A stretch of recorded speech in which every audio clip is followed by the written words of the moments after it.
Hello, இன்று உங்களுடன் ஒரு நிமிடம். சந்தேகம் என்பது அவருக்கு ஏன் வந்தது என்று சொல்லி நாம் விவாதிக்க அங்கே அழைக்கப்படவில்லை. சந்தேகம் வந்தது என்கிற உண்மையை நாம் அறிந்து கொள்வதற்காகத்தான் அது எழுதப்பட்டிருக்கிறது. அவர் பட்ட சந்தேகத்திற்கு என்ன காரணம்? அவருடைய வயசு, தன்னுடைய மனைவியோட வயசு.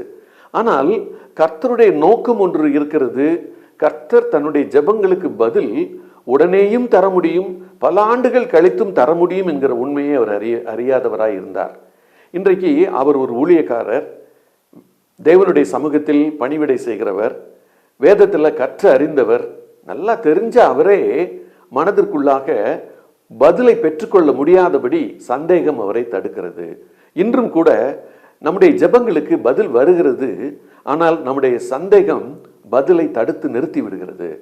நீங்களும் நானும் சந்தேகப்படாம பதிலை எதிர்பார்ப்போமா? கர்த்தர் அப்படிப்பட்ட பதிலை தர வல்லவர். ஆகையினாலே நாம் பெற்றுக்கொள்ள ஆயத்தப்படுவோம்.